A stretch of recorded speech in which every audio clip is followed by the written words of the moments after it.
స్వయంభూ శ్రీ పులిగొండ లక్ష్మీ నరసింహస్వామి వారి స్థల పురాణ వివరాలు.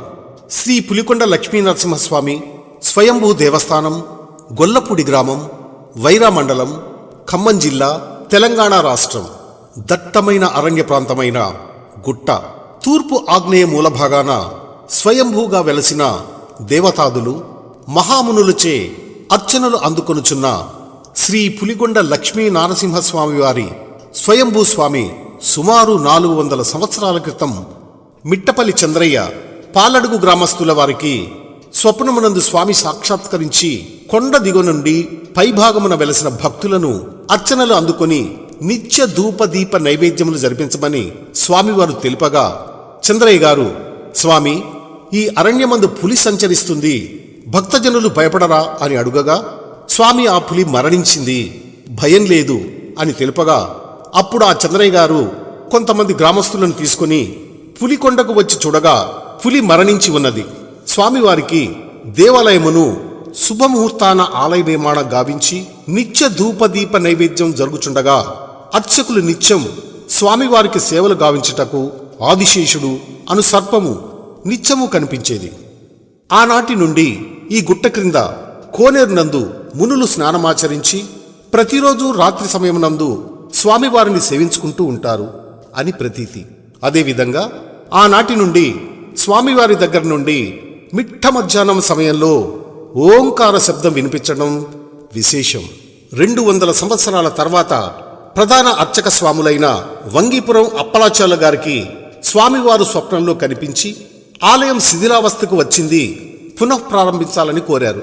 అప్పుడు ఆ అర్చక స్వాములు శుభముహూర్తాన భక్తులు మరియు గ్రామ పెద్దల సహకారంతో మందిర నిర్మాణం మే 31, 2013 ఉదయం 9:09 ప్రతిష్ఠించడం జరిగింది. ప్రతిష్ఠ జరిగి ఈనాటికి 9 సంవత్సరముల కాలం జరిగినను మందిరమునకు ఎటువంటి సదుపాయాలు లేవు.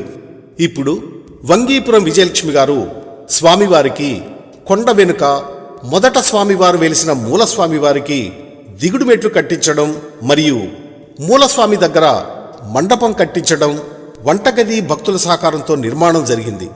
ఇంకా ఎన్నో అభివృద్ధి కార్యక్రమాలు జరగవలసి ఉన్నాయి. కావున భక్తులు సహకరించి స్వామివారి కృపకు పాత్రులు కాగలని కోరుచున్నాము. అత్యంత శక్తివంతమైన లక్ష్మీ నరసింహస్వామి భక్తులు కోరిన కోరికలు తీర్చే ఈ స్వామిని దర్శించి ప్రదర్శనలు గావించిన వారికి సంతాన ప్రాప్తి, వివాహము కాని వారికి వివాహము జరుగుతుంది. ఉగ్రం వీరం మహావిష్ణుం జ్వలంతం సర్వతోముఖం నృసింహం భీషణం భద్రం మృత్యుర్మృతిర్నమామ్యహం. నమో నరసింహ. ఖమ్మం జిల్లా వైరా మండలం గొల్లపూడి గ్రామ పొలిమేర్లలో చక్కని పచ్చటి పొలాల మధ్య గిరిపైన శ్రీ పులిగొండ లక్ష్మీ నరసింహస్వామి వారు వెలిసి భక్తులందరినీ అనుగ్రహించడం జరుగుతుంది. ఇక్కడ విశేషం ఏంటంటే, చాలా ప్రసిద్ధ క్షేత్రాల్లో లాగా స్వామివారు ఇక్కడ కూడా 2 రూపాల్లో స్వయంభూగా వెలిసి మనల్ని అనుగ్రహించడం జరుగుతుంది. ముందుగా గుట్ట కింద గుహలో స్వామివారు నామరూపంగా పులిముఖంగా వెలిసి, గుట్ట పైన మళ్ళీ స్వామివారు పులిముఖంగా వెలిసి ఇక్కడ అందరినీ దర్శనం ఇస్తూ అందరిని అనుగ్రహిస్తున్నారు. ఎక్కడెక్కడి నుంచో భక్తులంతా ఇక్కడికి విచ్చేసి స్వామివారిని దర్శించుకొని వివాహం కాని వారి వివాహం కోసం, సంతానం కోసం, ఇలా రకరకాల వాళ్ళ యొక్క కోరికలు స్వామివారిని విన్నయించుకొని స్వామి యొక్క పరిపూర్ణ అనుగ్రహాన్ని స్వీకరిస్తున్నారు. ప్రతి నెల స్వాతి నక్షత్రం రోజు అభిషేకము, శనివారం అధిక సంఖ్యలో భక్తులు. ఈ గుడికి 5 కిలోమీటర్ల దూరంలో ప్రసిద్ధ పుణ్యక్షేత్రమైన నెమలి దగ్గరలో ఉండడం వల్ల అక్కడికి వచ్చినటువంటి భక్తులంతా ఇక్కడికి రావటం, శ్రీరామనవమికి 10,000 మంది వచ్చి ఇక్కడ జాతరలాగా జరుగుతుంది. వైశాఖ మాసంలో 3 రోజులు బ్రహ్మోత్సవాలు, వైశాఖ పౌర్ణమి నాడు కళ్యాణం, ధనుర్మాసోత్సవాలు, ఇలాగా అన్ని ఉత్సవాలు స్వామివారికి జరుగుతున్నాయి. సుమారుగా 250 సంవత్సరాల క్రితం స్వామివారు వెలిసి 1811వ సంవత్సరంలో మొదటి ధ్వజస్తంభం ఇక్కడ నిర్మించడం జరిగింది. తర్వాత 2013లో దేవాలయాన్ని పునరుద్ధరణ చేశారు.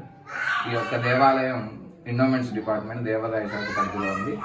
దేవాలయానికి సంబంధించి ఒక 165 ఎకరాల భూమి అప్పట్లో కొంతమంది భక్తులు స్వామివారికి ఇవ్వడం జరిగింది. ఆ రకంగా భక్తులు దూర ప్రాంతాల నుంచి విచ్చేసి ఇక్కడ స్వామివారిని దర్శించుకొని స్వామివారి యొక్క అనుగ్రహానికి పాత్రలు అవుతున్నారు. జై శ్రీమన్. నమస్కారం అండి. నమో నారసింహ.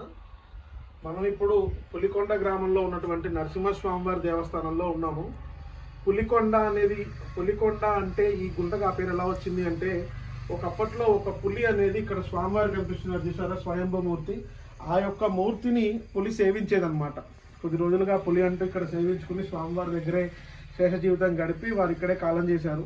ఆ తర్వాత మన పురోహితులు చెప్పినట్టుగా స్వామి ఇక్కడి నుంచి వెళ్ళి వ్యాఘ్ర రూపంలో, కొండ రూపంలో అక్కడ వెలిశారనమాట.